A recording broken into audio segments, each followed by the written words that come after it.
And I'll now pass on to our next speaker, which is Tori. Tori, are you there? Hi, yes, I'm here. Fantastic. So, and are you able to share your screen?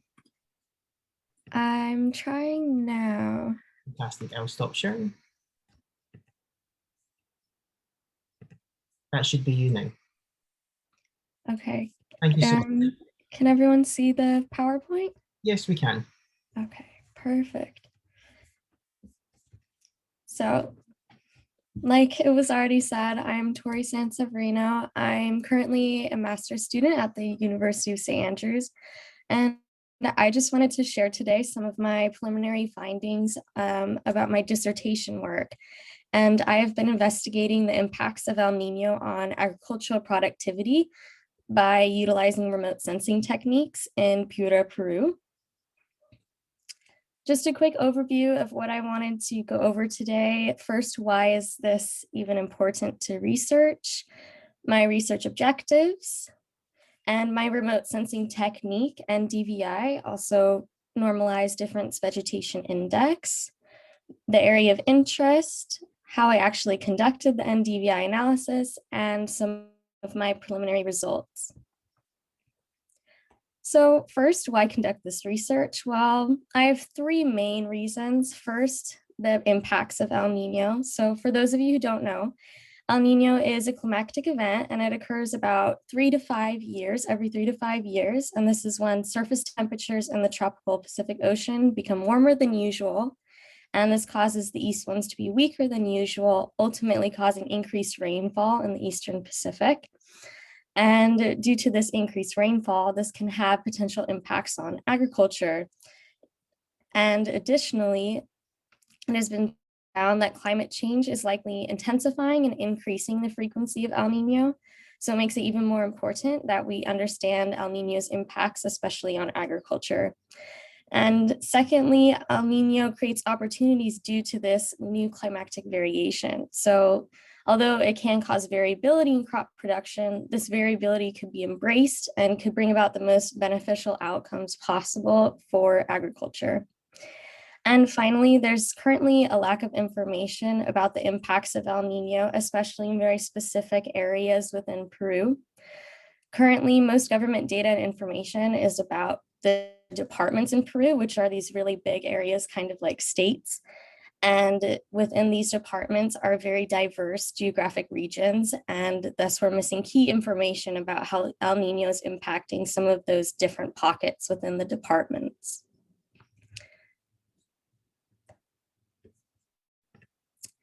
Now, my research objective, I aim to answer the question, to what extent was there a difference in agricultural productivity between the El Nino year of 2017 compared to the non-El Nino years of 2016 and 2018 in my area of interest, which is in a cross-section in the Piura region of Peru, which I will show shortly. But I aim to do this by testing the effectiveness of utilizing the remote sensing technique NDVI for assessing the impacts of El Nino on the agricultural productivity in this chosen area of interest.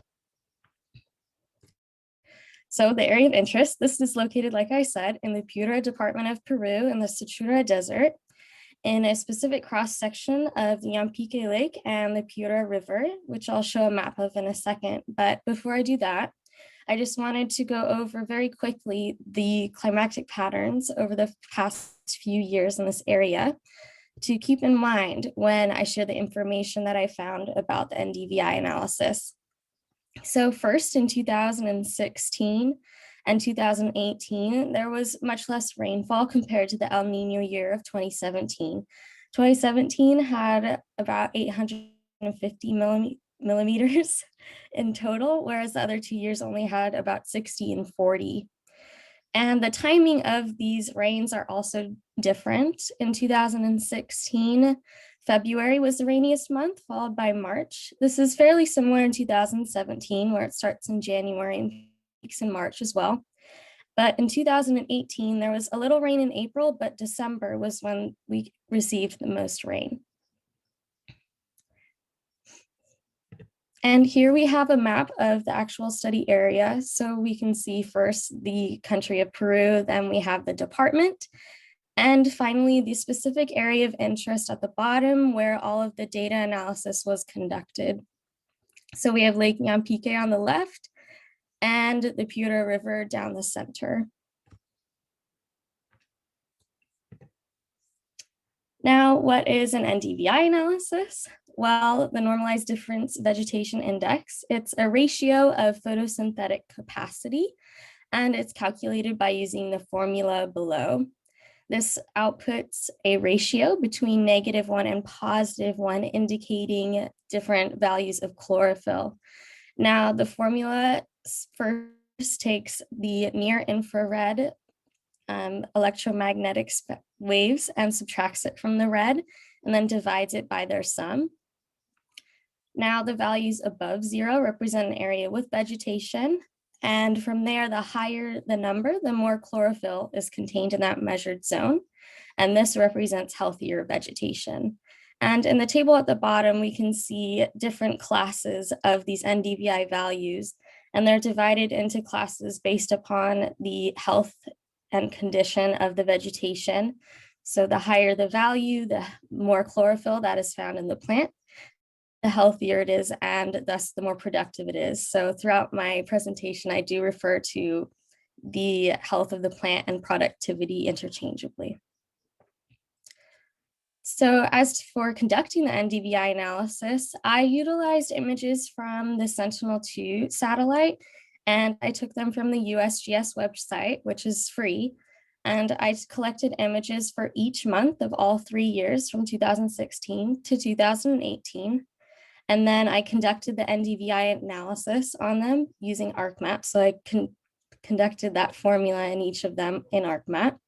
And after this process, I inputted it into Excel for some further calculations and different ways to represent the data. Unfortunately, due to the weather that I explained earlier, a lot of these months have a lot of clouds in them. And because of this, those images are unusable. So I was only able to get 3 months where I had suitable data for all 3 years for April, August, and October.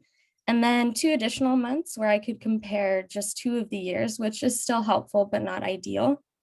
However, we can see that I do have data coverage for all of the seasons, which is incredibly fortunate. But now let's just take a look at some of the preliminary results. First, August for all 3 years. This is a map of the NDVI analysis. So in the legend on the right, we can see that the lighter the color, like this yellow cream color, the lower the NDVI value, and thus the less chlorophyll is in that plant, which says it's less healthy and less productive. But the darker the color, the more healthy, the more productive. So when we look at this map, we can clearly see that in 2017 in August, we have more higher levels of NDVI, especially compared to 2016 and 2018, though the regions that have the higher NDVI values definitely vary. But I just wanted to point out also, if you take a look in those purple circles labeled agriculture fields, this is a good area to look at for NDVI values because it's known that there are some agricultural fields in this area. That way we can be looking at not just vegetation as a whole, but also at least get some insight into what's happening specifically with agriculture. But here again, we can see 2017 had very high NDVI values. And we can see this also reflected into these bar charts. So here we can see the percent of total area in each of those NDVI categories that were mentioned earlier. And it's most interesting to look at those higher vegetation categories, such as the medium vegetation, where we can see that 2017, again, clearly has the most area in these higher categories. Additionally, in October, very similar, we have, again, 2017, it clearly has the most area of land in those higher NDVI values. And we have that very concentrated spot of dark green values in their agriculture fields. And when we take a look at the graph, again, we can see that's reflected here as well. And now if we take a look at April, it looks very different. 2017 has a lot of very low values, where in the other months it had much higher, which is extremely interesting. And when we take a look at the graph, though, it doesn't seem as dramatic compared to the other 2 years, but it is lower.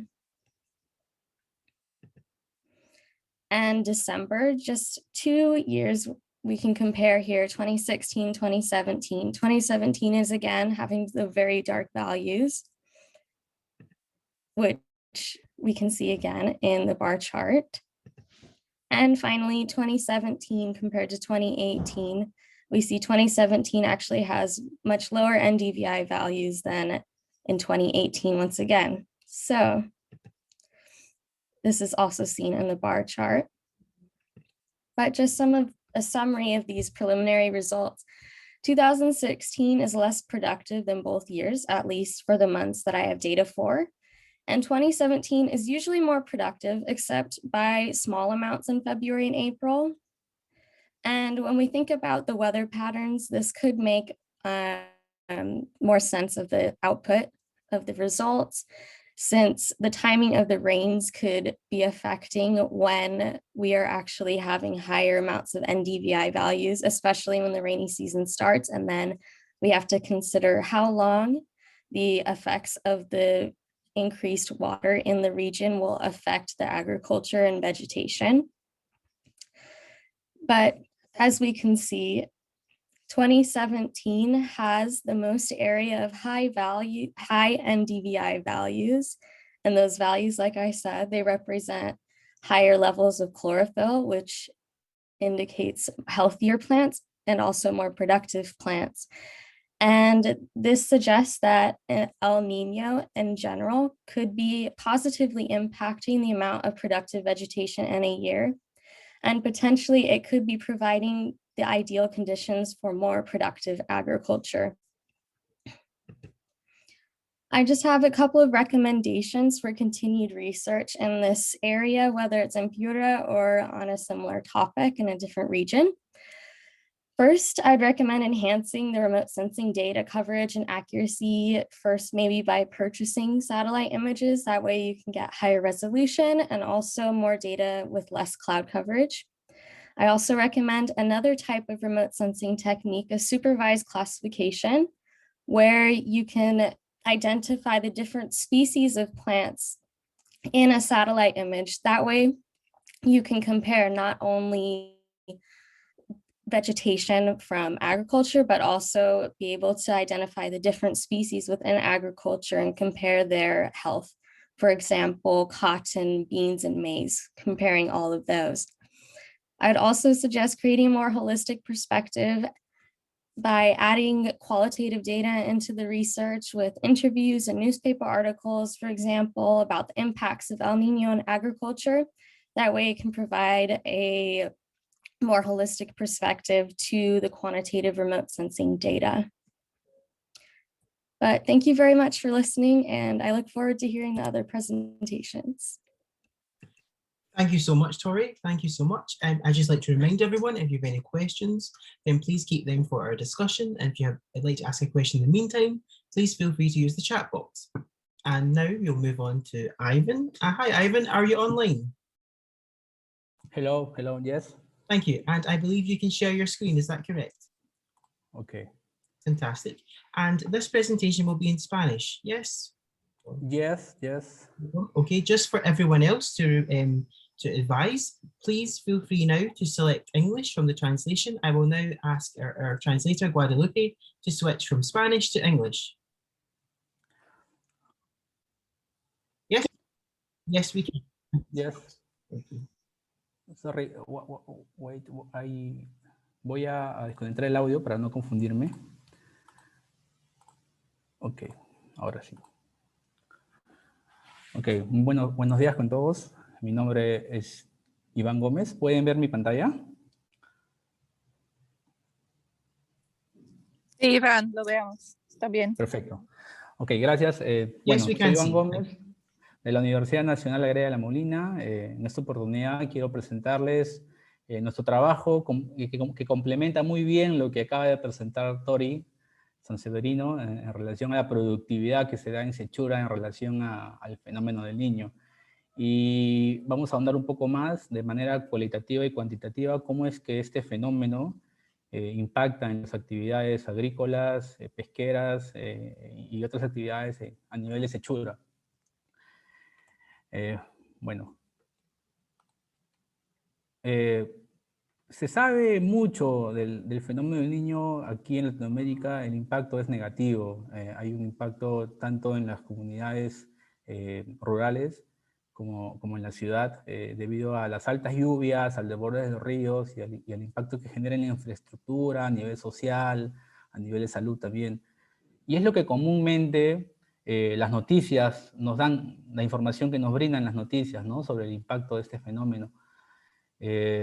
Mayormente el impacto es mayor en la costa norte de Perú, debido a que todo el agua acumulada termina por finalizar en esta zona y se va hacia el mar.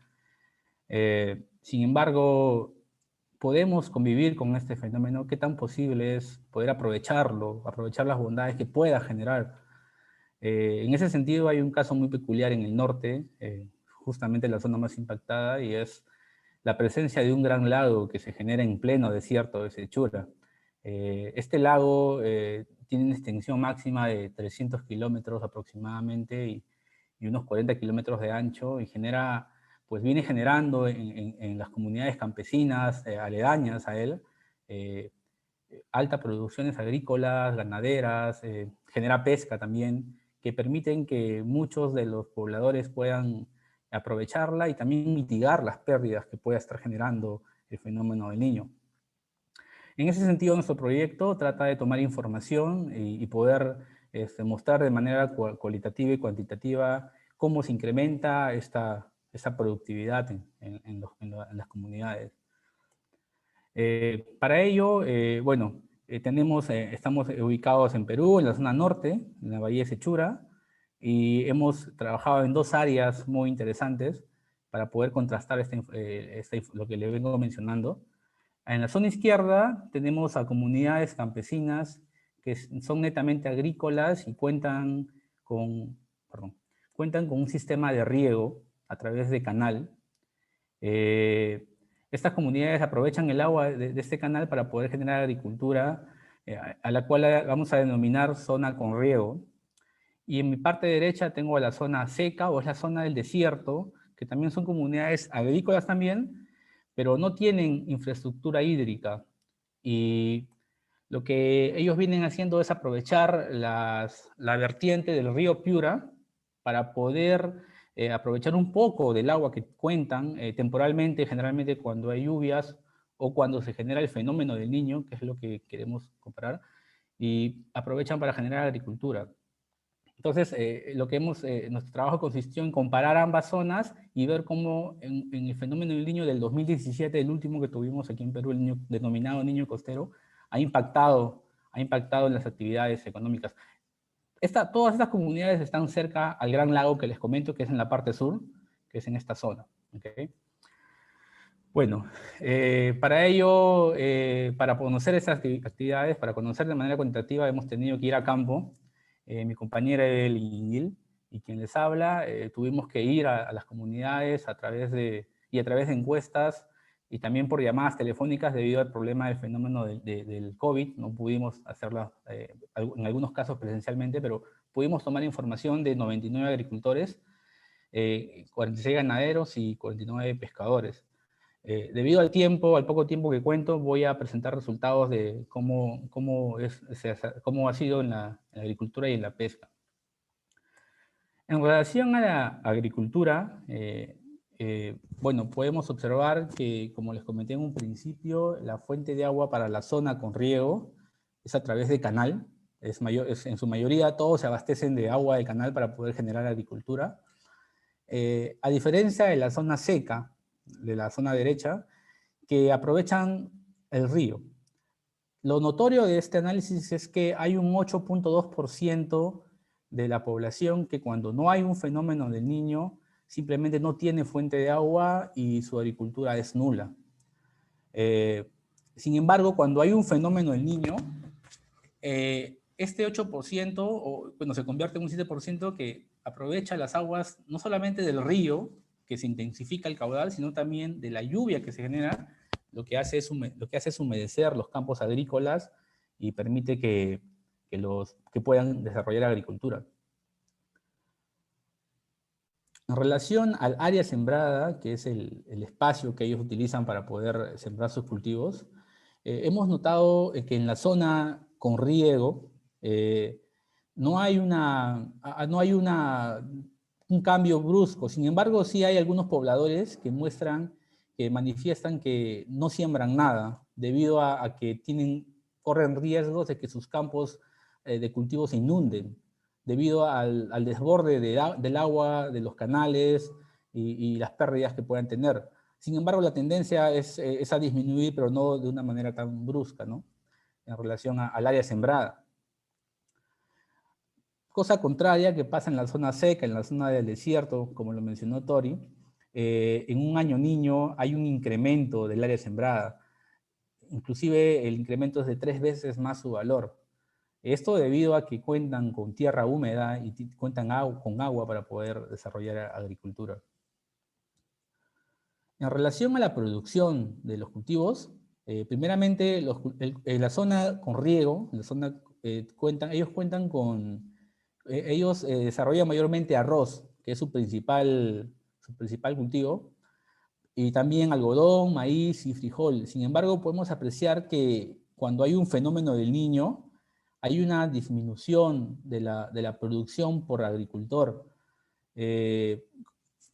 Como les comenté, posiblemente por el incremento, por la inundación de sus campos, lo cual genera pérdidas económicas bien grandes. Mayormente en el arroz, que es un cultivo, si bien es cierto, requiere de mucha agua, pero la abundancia, también la sobreabundancia de agua genera grandes pérdidas y hace que muchos agricultores incluso tengan producciones de cero, pese a que han sembrado, ¿no? El problema de esto es que ellos no saben, no pueden predecir un niño, por lo tanto, ya cuando llega el fenómeno del niño, ya tuvieron pérdidas cuantiosas.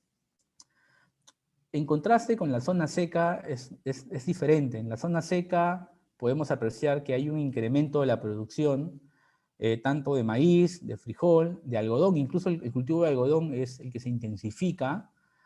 Más adelante les voy a explicar por qué. Entonces, hay un impacto positivo en términos de producción por agricultor en presencia de un fenómeno niño.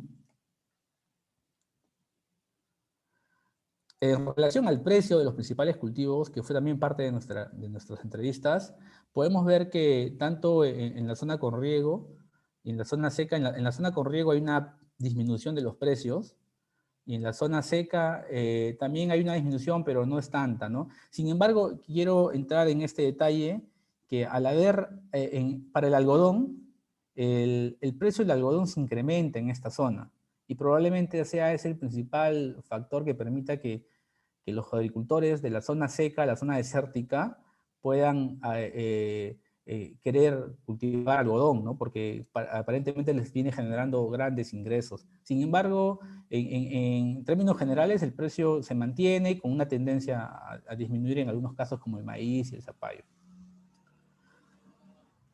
En relación a la pesca, que es otra actividad que genera la laguna, uno de los resultados importantes que hemos podido obtener es que hay un incremento de los días de pesca. Esta laguna temporal permite que muchos pescadores que en la zona con riego, por ejemplo, que se dedicaban a pescar, en algunos cuerpos de agua, puedan ahora dedicarse con mayor frecuencia a la pesca.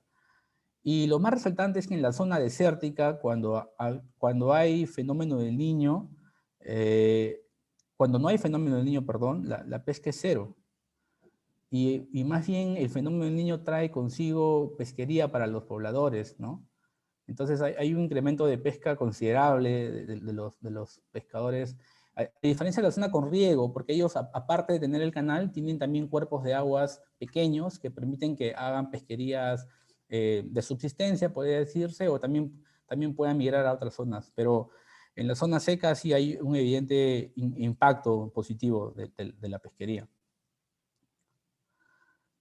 Siendo más específicos, la laguna de la Niña, la principal especie de la laguna es la lisa, con nombre científico Mugilcephalus. Este pez puede vivir en aguas dulces como en aguas saladas, es un pez estuarino. Entonces, podemos apreciar que en la zona con riego hay un incremento de la captura por día de lisa, evidentemente por la abundancia del recurso. Es muy similar también en la zona seca, ¿no? Hay un incremento también, tal vez en menos proporción, probablemente debido a que los pescadores de la zona con riego cuentan con más recursos para comprar más redes, inclusive muchos empresarios los trasladan con sus cámaras, con sus camiones y cámaras frigoríficas, y los trasladan al desierto, tienen más facilidades para llegar al desierto, pese a estar un poco más alejados. Sin embargo, en ambos casos vemos una tendencia a incrementarse la captura de lisa por día. La tendencia de la segunda especie, que es la tilapia, que es la segunda especie más comercializada en la laguna de la Niña, es muy similar, ¿no? Hay un incremento de la captura de lisa por día en ambas zonas, y como podemos apreciar para los dos casos, la captura de lisa en un año no niño en la zona seca es casi nula, o podría decirse de subsistencia. Bueno, en síntesis, lo que quiero mostrarles es que hay un impacto del niño en ambas comunidades, en algunos aspectos positivos, en otros negativos. Por ejemplo, para la pesca podemos apreciar que tanto en la zona con riego, en la zona seca, el impacto del fenómeno del niño es positiva. ¿Por qué? Porque hay mayor abundancia de recurso hídrico, lo cual genera incremento de las capturas y el comercio, y contribuye también con la seguridad alimentaria de las comunidades. Esto en ambas zonas, ¿no? Entonces, tiene una fuente de proteína para combatir la desnutrición también. En relación a la agricultura, la tendencia o lo que hemos observado es que en la zona con riego, el niño tiene un impacto negativo. ¿Por qué? Porque daña la infraestructura hídrica, por lo tanto la productividad es negativa, y también daña el comercio, como vimos en los precios. Sin embargo, en la zona seca, la agricultura se ve beneficiada porque hay mayor recurso hídrico para la población, por lo tanto se incrementa su productividad agrícola y su comercio, y también contribuye con la seguridad alimentaria local. En relación a la ganadería, que es otro aspecto que estamos tomando, pero no lo he presentado por temas de tiempo, de manera similar, el fenómeno del niño genera un impacto en la zona con riego de manera negativa. ¿Por qué? Porque las grandes lluvias están dañando la infraestructura ganadera, dañan las granjas y los animales se enferman y mueren. Sin embargo, en la zona seca, la ganadería, el fenómeno del niño, perdón, lo que ha hecho es generar un incremento de área de forraje natural. Por lo tanto, incrementa la producción ganadera, el comercio, y también contribuye con la seguridad alimentaria.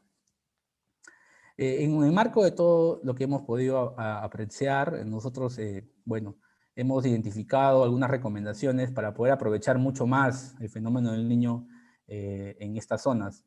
Desde un punto de vista agrícola, hemos observado que en la zona con riego sería importante identificar cultivos alternativos de corto periodo vegetativo que permitan que los agricultores puedan mitigar las pérdidas que ya tuvieron debido al fenómeno del niño.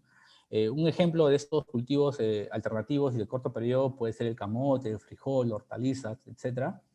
De tal manera que la pérdida sea menos.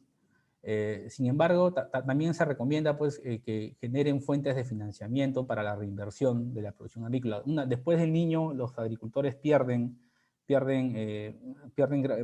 pérdidas grandes y muchas veces no pueden recuperarse porque se van a la quiebra o quedan endeudados.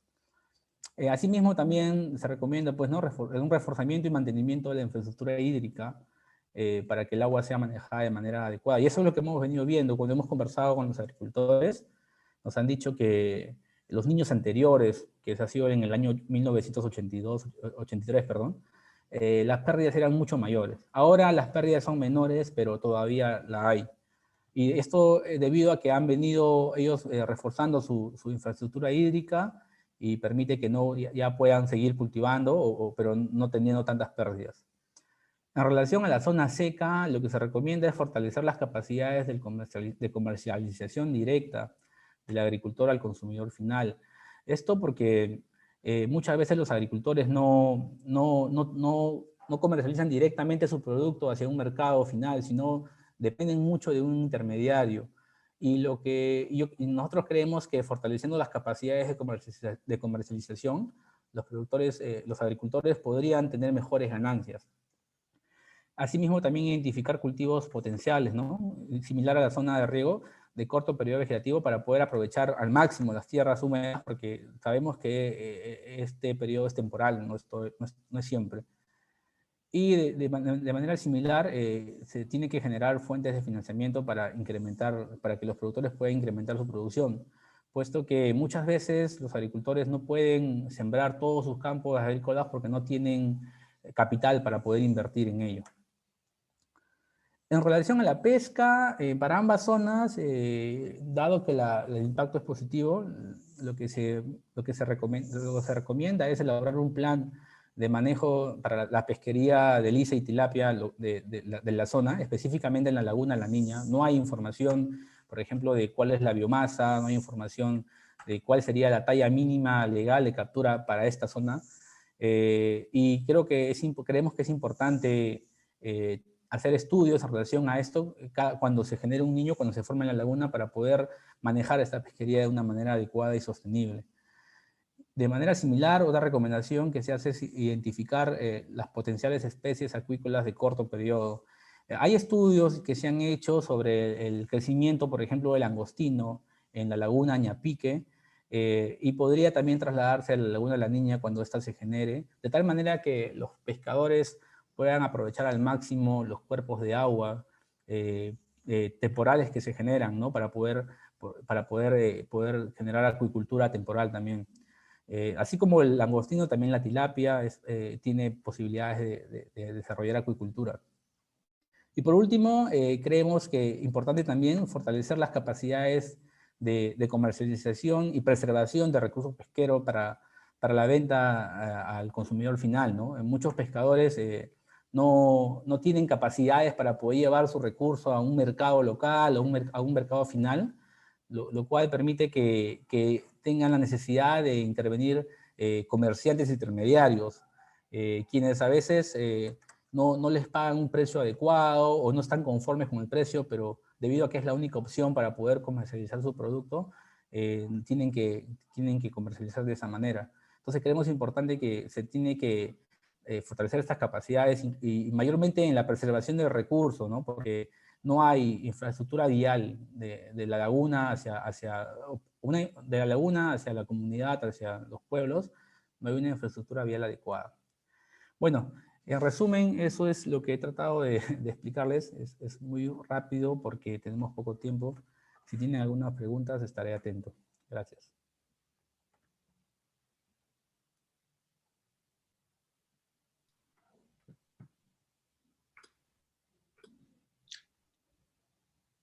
Thank you so much, Ivan. Thank you very much. That's great. And I now invite Oliver to join the meeting. Hi, Oliver. Are you ready to share your screen? Yes. Hello, everyone. Just give me a minute, please. That's perfect. Just before, I think Dr. Richard Bates, our chair, has a few comments.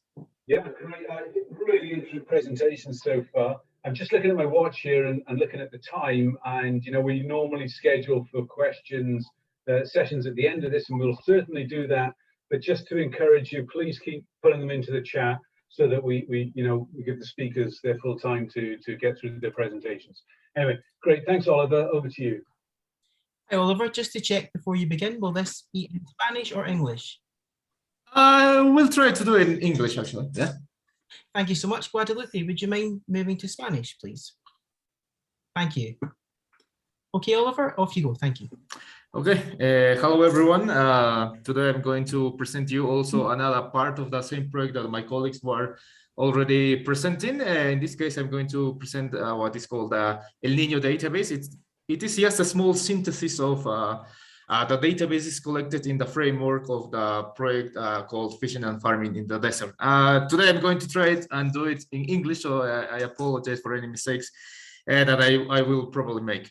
Yes, first, the making of the database. The database was compiled with the purpose of examining the responses to El Niño through the lens of the newspapers, and to compare this with the data that the research team already had. For example, you already saw the kind of data that the project had in the presentations of my colleagues.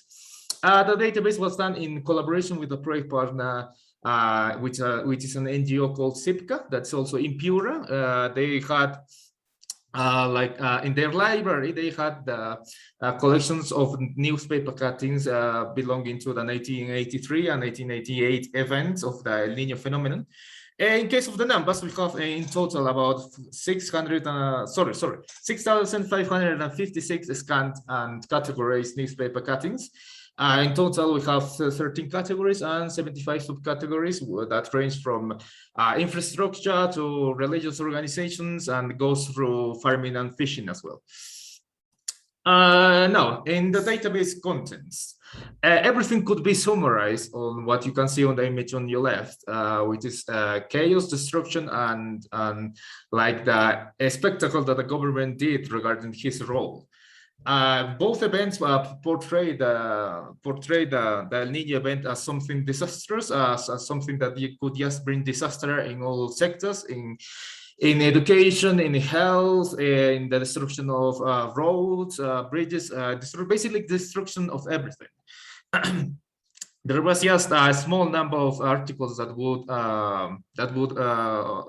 represent the positive side of the El Niño. This was a bit more highlighted on the 1988 event because of a new variable that was on that event, which was the president, whose name is Alberto Fujimori, that tried to highlight the possible benefits of the El Niño because of at his own convenience.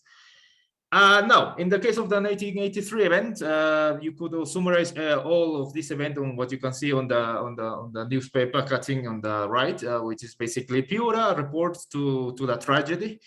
First, we have the disaster narrative. The focus of all the newspapers were basically on the destruction of infrastructure, the destruction especially of the roads and especially of the sewers, along with houses and everything related to infrastructure. This was because all the water was coming to the city, and basically all the people were trying to open the sewers so that the water could go to the sewers instead of inundating their homes. But in turn, what happened was that the sewage system on the city collapsed, and that brought diseases, and it made everything even more chaotic. So next we have the lack of preventive work. In the 1983 event, everybody was basically caught by surprise. There was no, or at least the government wasn't aware of any forecast that this was going to be big, that this event was going to bring a lot of rains. No one was expecting to have the El Niño with the intensity that it did. This is related to the government inefficacy, which is also another part that the newspapers really focused on, because the government's response to El Niño was really disastrous, and it was mainly focused on the city areas and not in the rural areas, because they didn't know where those rural areas were in the first place. Basically, the rural areas were left to their own devices to basically do everything they could for themselves. Their management of the international help, it was also terrible. There were reports of in the newspapers, they put it as shady figures coming in the middle of the night to the open market and burying something, and also a couple of trucks coming to the riverbed and people starting throwing something in the river. And later that same day, it was reported, the newspapers reported that it was about 160 tons of out-of-date goods that were being thrown on the river, that it was 160 tons of outdated goods that were thrown into the river. This because the government didn't want to appear to be like a incompetent government that didn't have the logistics capacity to deliver all of that goods. So related to that, you have the corruption side of it, which is really deeply linked with the government on the work that the government did. You have cases that reported that the international help mysteriously disappearing before getting to the rural areas. You have cases like, for example, the medios in rural areas were saying, we are giving thanks for the help you are not getting. So the newspapers tried to investigate, and they found out, that basically it was because the central government was basically either scratching or taking out the logos of the European Union and putting their own logos in it, so that they would appear that as if they done some good work. This corruption also happened with the reconstruction of the places that were destroyed, because they used cheap materials, and they used people that didn't have the complete knowledge of how to do reconstructive work. Because in this event, it was the president that promised that something like this would never happen again, that they were going to start a system that is going to prevent any future event to bring any destruction to the city. But that unfortunately didn't happen, because I will also mention in the 1980 event that those reconstruction efforts were not enough.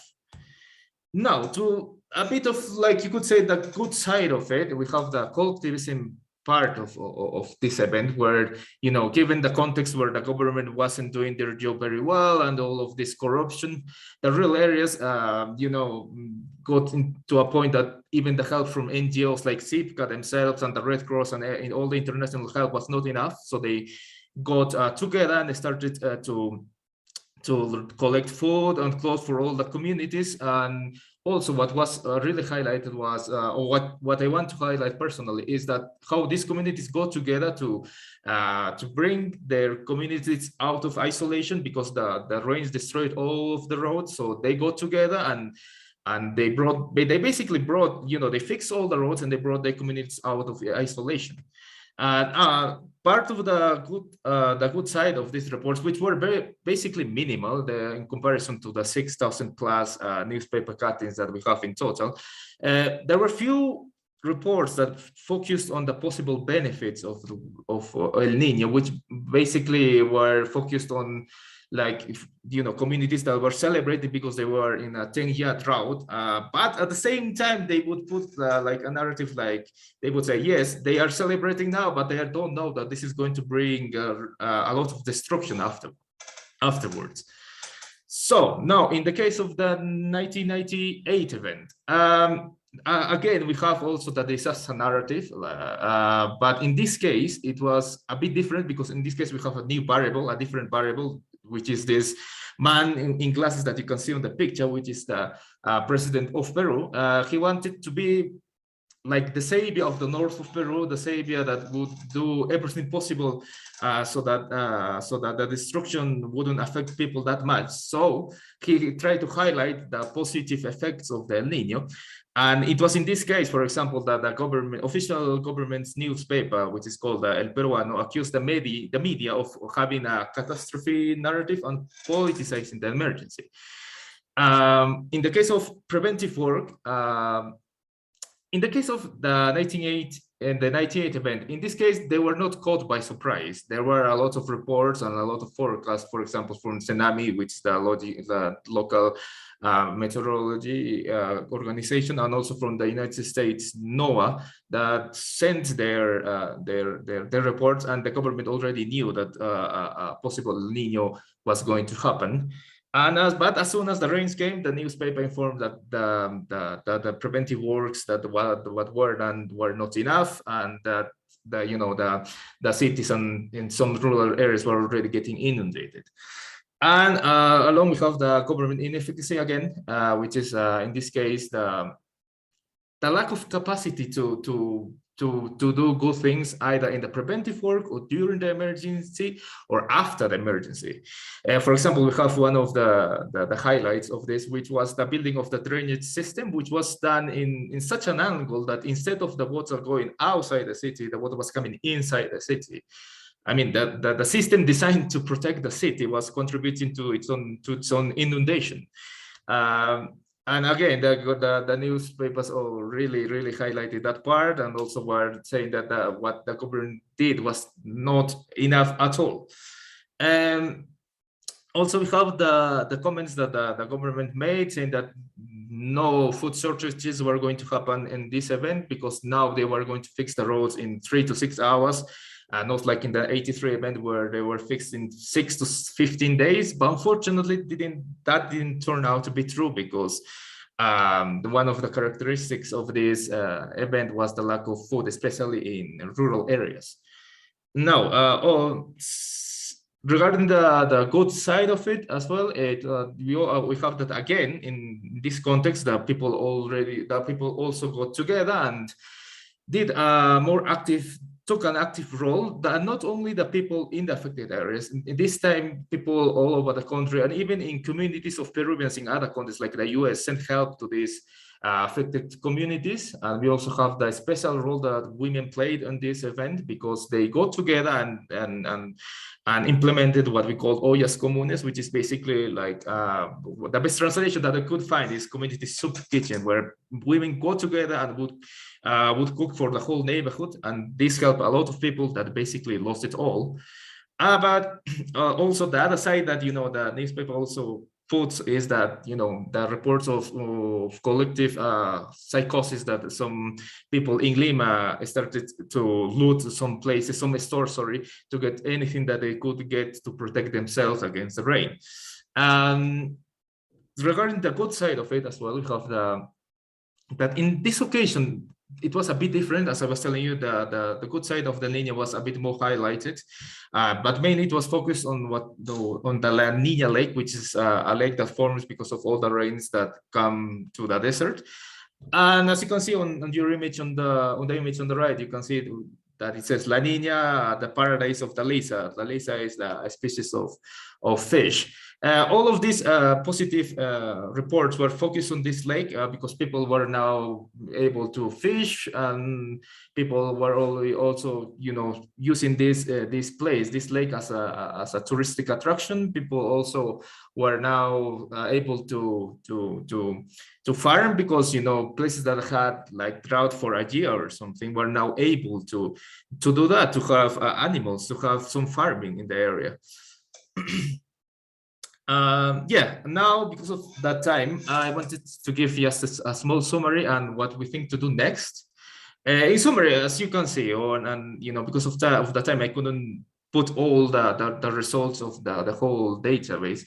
In summary, the reports of both events were basically similar. It's similar in the destruction or the destructive narrative of it, related basically to infrastructure and the government's response. Not many articles did report on the possible benefits of the events or didn't report on the rural areas. It's just about, I don't know, 300. It's more or less 300 articles that focus on the positive side of the El Niño, but that's basically nothing compared to the 6,000 plus articles in total of the database.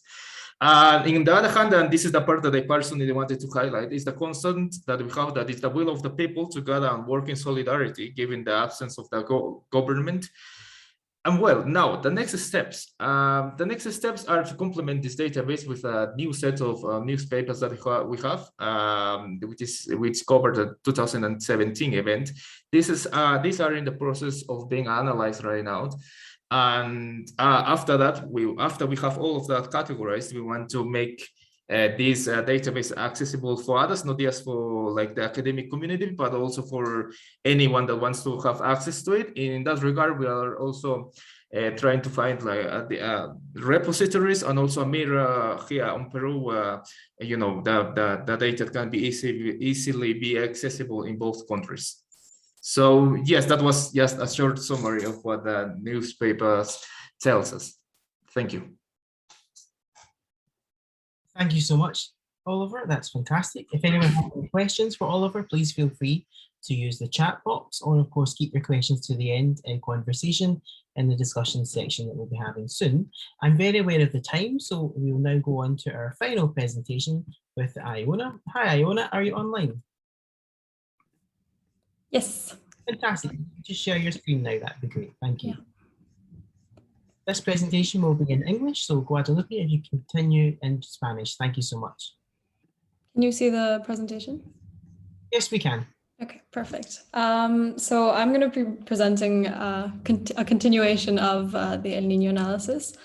This was based predominantly on my undergraduate dissertation, working with Nina and with Prisma in Peru, and it focuses on El Niño and education for disaster resilience.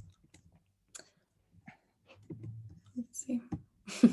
So in terms of framing the project, there's three main areas as to why this is significant. The first one being that Vida, which is the city in which this educational program was carried out, is an area of very significant socioeconomic, political, and geographic marginalization. On top of this, the area faces cyclical exposure to El Niño events and is currently still undergoing recovery from the 2017 event. And on top of this, lastly, is the issue of COVID-19 and changing national policies with regards to education and digital curriculum. So these three layers give us a window into the processes of vulnerability and opportunity in such marginalized communities. So I'll first focus a bit on the academic literature that's existing, mainly looking at the idea of disaster studies and development. And we're trying to create a bridge between these because they're often spoken about in isolation. So disasters are now commonly understood as a social phenomena, particularly as defined by this equation, which expresses disaster risk as the geophysical hazard multiplied by the vulnerability, which is divided by the capacity to cope, so the resources that people have to face the disasters. Throughout time, the historical development of disaster studies is based on two dominant views. So this kind of ties into what Ali was talking about. The first one being a very scientific point of view, which labels disasters as extraordinary events that are inevitable and based on the separation of man and nature. On the other hand, however, in the 1970s came about the vulnerability paradigm. So this really acknowledges disasters as social, political, and economic constructs that are shaped by the distribution of power and resources in a specific context. Now, in terms of disasters and development overlapping, when we see disasters as everyday events, then they reflect development failures, given that it is a matter of power structures and quality of life, as well as one of the chronic daily neglect of marginalized groups. Now, in addition to this, the project also looks at contesting the fatalistic approach to disasters. So this is, again, what Oli was talking about, is how they are always framed as very extraordinary, catastrophic events that are abnormal, which is mostly fueled by media, by public opinion, as well as great literature. And here below is one of the pictures that could be employed to kind of evoke this emotive sentiment of catastrophe. However, there's been increasing research in academia and as well as in great literature and in international development that looks at the transformative potential of disasters. So in academia, this window of opportunity refers to radical restructuring at the moment of the disaster. And in practice, the notion of build back better is becoming more and more common, referring to a long-term increasing of quality of life. Given that topic of particularly that of build back better and the transformative potential, we've come on to the idea of resilience, which is a very significant policy buzzword nowadays. However, it's also quite contested. So in this project, we see resilience as the capacity of a system to absorb and recover from the occurrence of a hazardous event. However, its most significant critique is that it would be absolving governments and other authorities of their responsibility to take care of such issues. And lastly, in terms of literature framing, we're looking at children and adding children to Programs, development programs, particularly those aimed at resilience. So most children have mostly been seen as a passive group. They've been pictured as victims with specific vulnerabilities. And this has led to their exclusion from a lot of development strategies. However, we are now turning to a focus more on their rights and to acknowledge their capacities for contribution within these strategies. And this also ties into their production of identity by means of age. In terms of education for disaster risk reduction, there is a very substantive lack of theory, and a lot of it is quantitatively oriented to behavioral analysis. So as a result of that academic framing, I came up with this following research question, which addresses how participative education can foster the transformative potential of disasters for community resilience.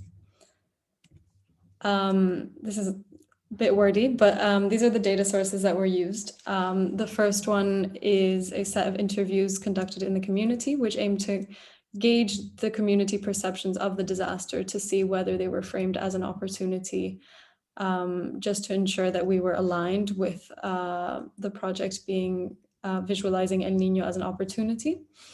And then secondly, I look specifically at the program developed by Prisma in collaboration with the school board, titled Using Oral History for Education. And so within this, I was using both their planning and methodology, as well as the material that was elaborated as a result of the program by the school children themselves.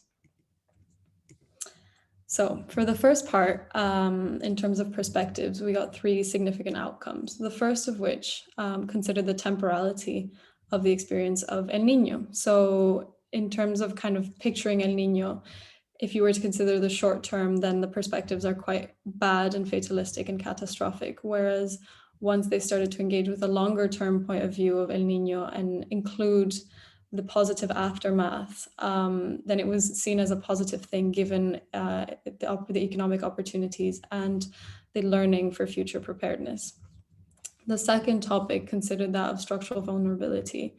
So recognizing how socioeconomic organization, particularly in this case, which were models of agricultural subsistence, defined the capacity that the communities had to face the disaster. And lastly, it created a significant bridge between the topics of disaster risk reduction and development, in that it recognized resilience as increasing the quality of life, particularly as gradual changes throughout a longer period of time. And onto the educational program. So this is one of the workshop sessions that they did with Prisma. The first component of this was the content itself of the education. So you can see on the right here the workshops that were carried out. Many of them were capacity building, storytelling, kind of engaging the children in learning how to interpret sources and how to communicate their stories and produce data, essentially. So by means of these workshops, and as well as the fieldwork in collecting oral histories, they set out into Mala Vida and interviewed their parents and their family members. And the aim was to use oral history as a didactic resource. And through this, they were able to discover the lived experiences and the specific strategies that their family and community members had in facing El Niño. And through this, they also learned to visualize the bigger picture of resilience and look at what strategies looked like, see what recovery looked like, and really grasp how the specific disaster and its conditions were manifested in that community. Now, the second component of the program was that of its methodology. And here is the very important part of it was its participative component, So essentially it sought to empower these young people, to give them a voice in economic activities and in the production of knowledge, and as a result also increase their agency. So it was really a powerful tool for them to realize that their voice mattered. And here are some examples of the videos that they produced. And a more theoretical analysis of this participation kind of led us to understand how they were seeking to deconstruct power hierarchies of age by empowering these children and providing them with more agency. However, given the limited amount of inclusion in decision-making and priority setting, we came to agree that it was not as significant participation as it could be, but that is something that we're working on in collaboration with them, and also seeking to further analyze, given that there were multiple components and different degrees of participation. And lastly, in light of the component of participation, we looked at identity and community. So the program itself sought to shape kids as future adults, and this also aligned with the initial community interviews, which saw children as hope for a better future, and this was particularly done through education. In addition to this, we had the component of intergenerational communication. So this was recognizing not only that experiences of events differ depending on age and space, but that these experiences also shape the life course and transitions to adulthood. And so in communicating between different generations, they were also able to recognize their own age groups and age identities. And so finally, the big positive of the program was the domino effect that it had for social cohesion. So in the production of knowledge, and particularly the co-production of knowledge through interviews, through video projects, and through participating in economic activities, they were able to not only create collective histories, but they created a collective identity. So in this, they were able to share their histories and reproduce their sense of community within Mala Vida. And this is a very important recognition within disaster resilience, given that they were strengthening their social capacities, their social networks, and their abilities to rely on each other in the face of future disasters. And this was also had a follow-on effect on economic activity, as the students learned how to farm, how to fish, and all these different economic activities that were a result of El Niño. So to just conclude really quickly, basically the project found that once we integrate disasters into the everyday, by expanding the temporal scale, we can see the impact of flooding on economic activities. And this is the case for Mala Vida and El Niño. And this is a positive thing in the longer term. So these positive perceptions frame El Niño as a phenomenon of opportunity, which can then inform disaster risk reduction and development programs. And the specific educational program that we looked at empowers children as agents of change by portraying resilience as long-term stability. And in addition to this, it is also challenging fatalistic perceptions of disaster through a localized approach that seeks to deconstruct power hierarchies. And finally, to point to further research, one of the main limitations within disaster studies is the concern of transferability, particularly given the range of factors in which a hazard becomes a disaster and how context dependent these are. In terms of resilience itself, there is an urgent need for more conceptual unanimity. So agreeing on the specific definitions and its components beyond just it being used as a policy buzzword. And in addition to this, there needs to be more research on how COVID-19 has impacted and how it engages with the different components of a disaster. And that's that.